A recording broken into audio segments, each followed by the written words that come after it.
Olá, querido irmão, querida irmã, seja bem-vindo, seja bem-vinda ao nosso canal Palavras de Redenção e ao nosso programa O Pão da Palavra, no qual nós meditamos a Palavra de Deus proclamada neste domingo.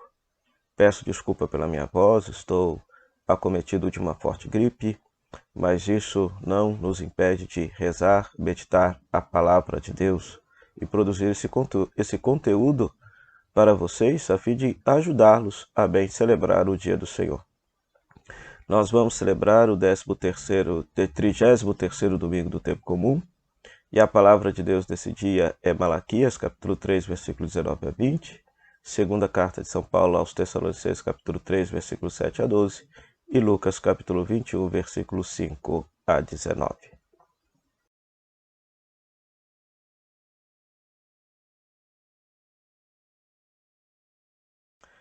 Na profecia de Malaquias, nós temos uma promessa de Deus para o povo de Israel.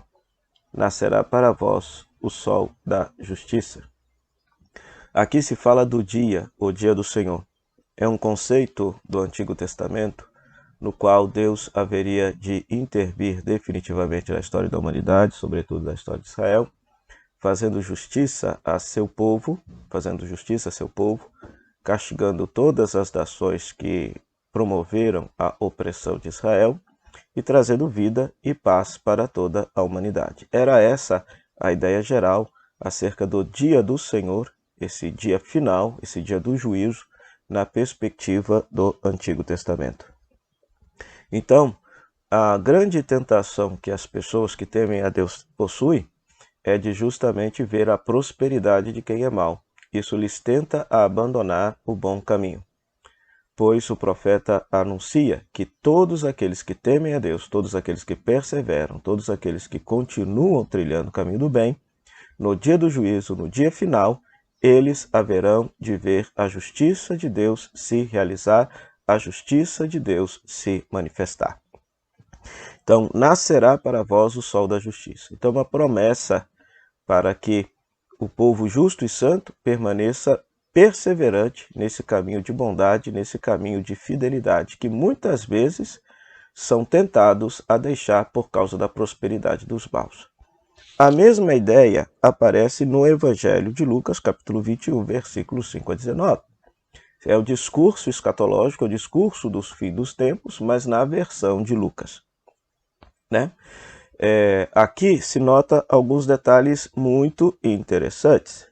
Em primeiro lugar, na primeira parte se fala da destruição do templo de Jerusalém. Ora, para o povo de Israel, para a cultura judaica, para a religião judaica, o templo era a casa de Deus. De certa maneira, era um símbolo definitivo que eles acreditavam que para sempre haveria de permanecer. Mas se Jesus fala que isso um dia haverá de ser destruído, então significa que tudo aquilo que nós consideramos como absoluto passará e só Deus um dia, que é o absoluto, o eterno, haverá de permanecer. Depois, na segunda parte, se fala justamente daqueles que tentam enganar o povo de Deus dizendo que são o Messias. Ora, isso do ponto de vista histórico aconteceu por demais na terra de Israel, por volta das revoluções, guerras, problemas, revoltas que aconteciam no século I. Muitos anunciavam ser o Messias, anunciavam ser a intervenção definitiva de Deus na história de Israel, né? E com Jesus também não foi diferente. Os primeiros cristãos, a partir da experiência da ressurreição de Cristo, acreditavam na sua volta iminente para estabelecer de forma definitiva e cabal o reinado de Deus sobre a história de Israel, sobre a história da humanidade, né? Então, esta segunda parte, Jesus deixa bem claro. Olha, quando vires todas essas confusões, perseguições, catástrofes, não se apavorem. Não é o fim. Não é o fim.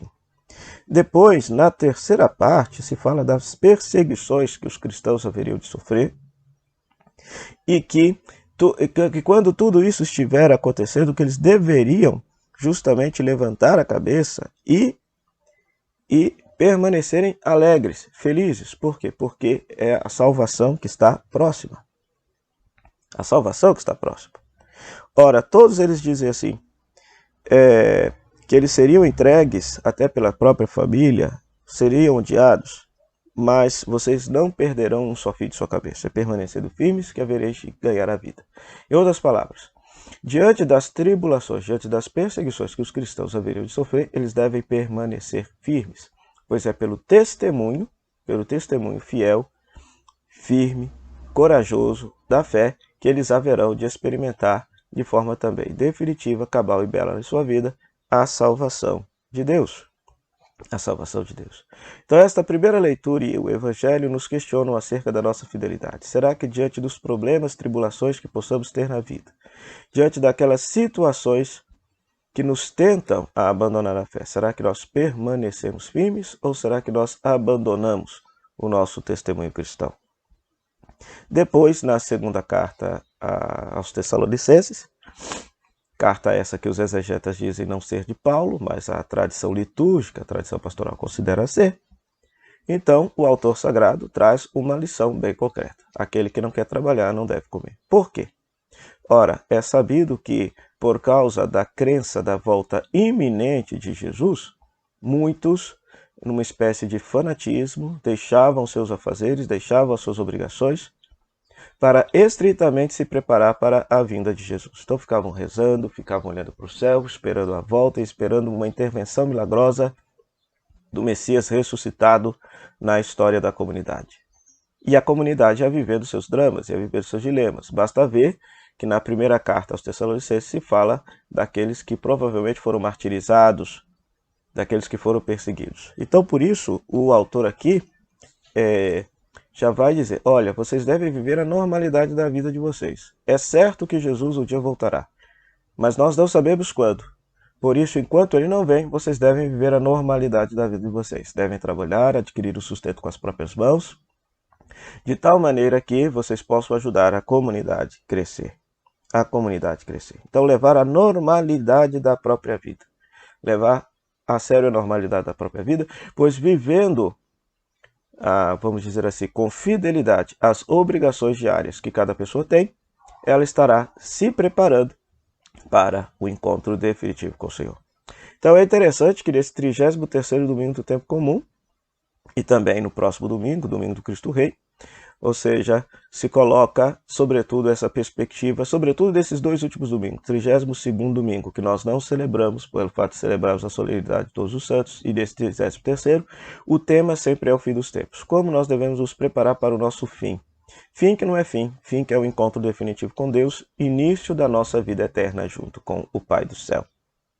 Por isso, querido irmão, querida irmã, peçamos esse domingo a Jesus, presente na palavra, presente na Eucaristia e presente na comunidade, que nos dê a graça de perseverar diante das dificuldades, que não nos desanimemos de praticar a justiça, o bem, a caridade, a fraternidade, em meio a tantos desafios do mundo pós-moderno, e que nós vivamos as obrigações da nossa vida cotidiana, da nossa vida diária, como forma de nos preparar para o encontro definitivo com Deus. Para isso, rezemos. Senhor nosso Deus, fazei que nossa alegria consista em vos servir de todo o coração, pois só teremos felicidade completa servindo a vós, o Criador de todas as coisas.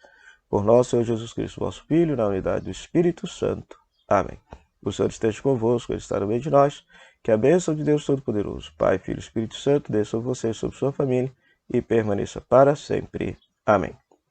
Meu muito obrigado à Rádio Comunidade FM, à Web Rádio Nossa Mãe de Birité, que nos cedem esse espaço para pregar a palavra de Deus, e a você também, querido rádio ouvinte internauta. Se você não é inscrito no nosso canal, se inscreva, dê o seu like, deixe o seu comentário e compartilhe com todos os seus amigos que gostam de meditar a palavra de Deus.